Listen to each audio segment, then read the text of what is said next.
안녕하세요. 평생학교 시청자 여러분. 이비인후과 전문의 최윤석입니다. 이번 시간에는 코로 인해서 일어날 수 있는 또 다른 일, 수면에 대한 얘기를 해볼까 합니다. 많이들 들어보셨을 거예요. 코골이 또는 수면무호흡증 이런 얘기를 해보려고 하는데 우리가 잠을 자는 거는 사실 굉장히 중요한 일이죠. 근데 이 환절기가 되면 이 잠을 잘 못 이루는 분들이 많죠. 그렇게 되면 수면의 질이 떨어지게 되는데 이게 피곤한 문제만 일으키는 게 아니라 고혈압이나 당뇨, 비만 또는 길게 가서는 치매까지 여러 가지 질환을 일으키게 됩니다. 특히 이제 수면은 이 뇌 건강하고도 굉장히 중요한 역할을 하게 되는데요. 특히 이게 잠을 잘 자야 뇌가 건강하게 됩니다. 이 숙면과 뇌 건강은 아주 밀접한 연관성이 있는데요. 잠을 잘 못 자면 치매 위험이 약 25% 정도 증가한다는 보고가 있습니다. 이거는 잠을 설치고 잘 부족하게 자는 사람은 우리 머릿속에, 뇌 속에는 하루 종일 활동을 하면 베타 아밀로이드라고 하는 물질이 생기거든요. 찌꺼기 같은 겁니다. 이걸 뇌 독소라고도 얘기를 하는데요. 하루 종일 뇌를 사용하면서 그런 뇌 독소가 머리에 쌓여 있는데 잠을 잘 때 이 뇌 독소가, 그러니까 베타 아밀로이드라는 게 빠져나가게 됩니다. 뇌척소액을 통해서. 근데 잠을 자지 못하면 그 뇌 독소가 베타 아밀로이드라는 게 그대로 남아있기 때문에 이 뇌에 자꾸 이제 안 좋은 영향을, 염증을 일으키게 되는 거죠. 그래서 치매 위험성도 높아지게 되는 겁니다.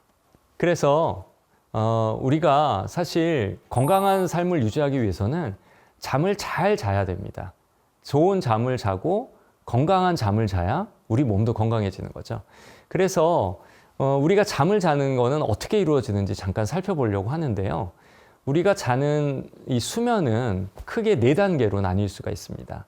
첫 번째 단계는 이게 잠이 올까 말까 하는 게 얕은 선잠 자는 단계가 있고요. 조금 더 진행이 되면 약간 이를 갈거나 잠꼬대도 웅얼웅얼 하게 되는 2단계 잠, 조금 더 깊게 자게 되는 거죠.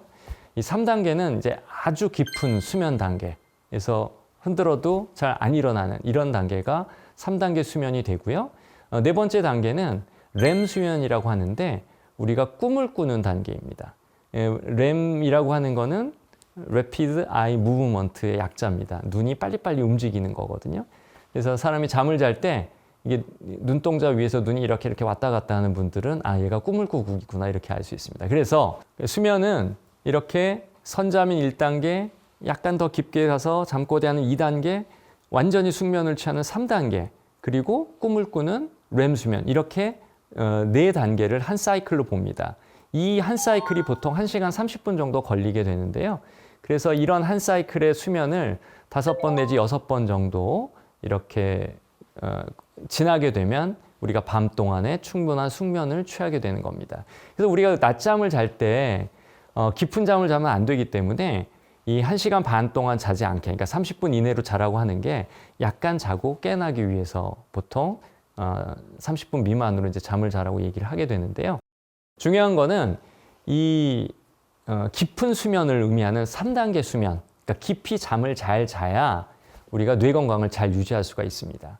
이 3단계 수면을 잘 자야 이때 성장 호르몬이라든지 또 멜라토닌 같은 여러 가지 호르몬들이 나오면서 수면을 잘 유지하게 되고 그 결과 뇌척소액에서 그 뇌독소라고 하는 베타 아밀로이드라는 걸 제거하게 됨으로써 우리 뇌가 건강해지게 되는 거죠. 그래서 이 3단계 깊은 잠을 얼마나 잤는가가 중요한 겁니다. 사실 코골이는 어떤 코미디나 이런 데서 약간 그 희화해서 얘기를 하기도 하는데 사실은 굉장히 중요한 어떤 증상 중에 하나인 거죠. 내가 잠을 잘 못 잔다고 하는 그런 증거 중에 하나가 바로 코골이입니다. 우리 코골이 얘기를 할 때 코골이 또는 수면무호흡 이렇게 얘기를 하는데 이 코골이와 수면무호흡에 대한 얘기를 잠깐 할까 합니다. 이 코골이는 사실은 병은 아닙니다. 그러니까 사실 콧소리가 나는 것 자체가 어떤 증상일 뿐이죠. 문제는 코를 고시는 분들의 거의 80%, 90% 정도가 이 수면무호흡이라는 게 동반이 된다고 하는 겁니다. 우리가 숨을 쉬는 과정을 잠깐 살펴보면 저녁에 잠을 잘 때 코나 입으로 공기를 들이마시게 되잖아요. 그럼 코나 입으로 들이마신 공기가 이제 폐까지 들어가야 되는데 그 가는 길 중에서 어느 부위든지 좁아져 있고 그 좁아진 부위가 떨리는 게 코골입니다. 그리고 그 떨림이 너무 심해져서 완전히 막혀버리는 거를 수면 무호흡증이라고 얘기를 하는 거죠. 그러니까 이렇게 하는 거는 코골이고 이렇게 쉬는 거는 이제 수면 무호흡증이라고 얘기를 하는 겁니다. 문제는 이런 수면 무호흡증 환자들이 몸속에 산소 공급이 적어지게 되니까 결국에 내 몸이 그만큼 심장이 운동을 더 해서 피를 많이 돌리게 되고 뇌로 혈류를 공급하게 되려고 하는 노력들이 일어나게 되는 거죠. 그래서 수면 무호흡증이 있는 분들 같은 경우에는 결국에 이제 심장 질환이라든지 아니면 뇌혈관계 질환이라든지 이런 질환들의 유병률이 높아지는 이유가 그런 데 있습니다. 이 코골이나 수면 무호흡증이 이제 문제가 되는 일반적인 이유 중에 하나는 저녁에 잠을 자도 아까 말씀드린 대로 깊은 잠을 잘 자서 그 다음날 활동할 수 있는 상태를 만들어야 되는데 깊은 잠을 잘 못 자게 되고 잠을 제대로 못 자게 되니까 뇌 청소도 안 되고 몸도 못 쉬게 되고 이렇게 되는 거죠. 그래서 그 다음날 피곤하고 의욕 감퇴되고 뭐 학생들 같은 경우는 기억력 감퇴, 집중력도 나빠지고 또 이제 몸도 잘 빨리 늙는 노화 현상도 잘 일어나고 성기능 장애라든지 여러 가지 문제들을 일으키게 되는 거죠. 그래서 사실 이 코를 곤다고 하는 게 병은 아니지만 무호흡증들이 대부분 동반이 되기 때문에 사실은 깊은 잠을 잘 자기 위해서는 이 코골이 자체를 무시해서는 안 되는 겁니다. 그래서 이 진단은 어느 부위가 좁아져 있는지를 확인을 해야 되고 그게 문제를 일으키는지를 확인을 해야 됩니다. 그래서 구조적으로는 이비인후과에서 내시경으로 그 안쪽에 코 안의 구조가 문제가 있는지 또 목에 목젖이라든지 혀라든지 이런 것들이 어떤 부드러운 떨릴 만한 조직들이 많이 늘어졌다든지 이런 것들을 확인을 하게 되고요. 좀 더 정확한 검사를 위해서 CT나 엑스레이 같은 걸 찍어서 전반적인 해부학적인 구조를 확인을 하게 됩니다. 또 살짝 잠을 자면서 내시경을 사용해서 실제 그 기도가 좁아지는가, 그 좁은 부위가 떨리는가를 눈으로 확인을 하기도 하고요. 또 하나는 수면다운 검사라는 검사를 하기도 합니다. 이 수면다운 검사는 환자분이 잠을 잘 때 우리 심장이라든지 몸의 움직임이라든지 뇌파라든지 이런 또 호흡수라든지 이런 것들을 여러 가지를 체크를 해서 이 사람이 잠을 제대로 자고 있는지 아까 처음에 말씀드렸던 그 수면의 4단계가 잘 유지가 되는지 또 코만 고는 건지 무호흡증이 오는 건지 그리고 무호흡증이 왔으면 얼마나 심하게 오는 건지 이런 것들을 확인을 하게 됩니다. 그래서 그거에 대한 적절한 치료를 하게 되는 거죠. 이 코골이나 무호흡증을 치료하는 거는 크게 보면 수술이 있고 또 하나는 내과적인 치료가 있습니다. 기계를 사용하는 경우가 있습니다.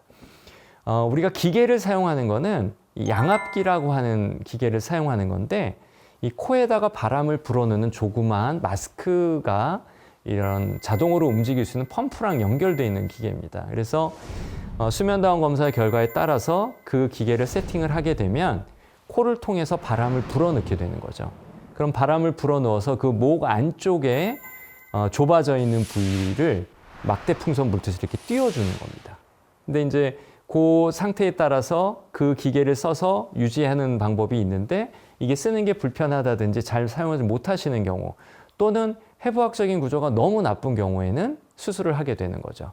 이제 수술은 코골이 수술이라고 보통 우리가 얘기하는 거는 그러니까 코 수술은 코골이 수술은 아니에요. 코골이 수술이라고 하는 거는 실제로 떨리는 부분, 그러니까 목에 대해서 뭔가 처치를 하는 거를 코골이 수술이라고 합니다.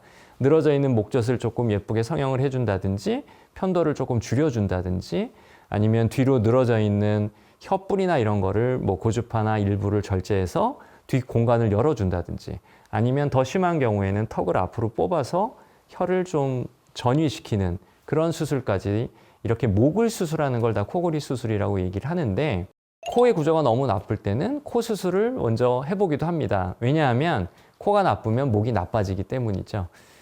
그런데 치료보다도 사실은 예방하고 우리 평상시에 그 생활 패턴을 잘 교정을 하면 이런 것들을 예방할 수도 있습니다. 이렇게 수면은 우리 뇌 건강을 유지하는 데 굉장히 중요한 역할을 하는데요.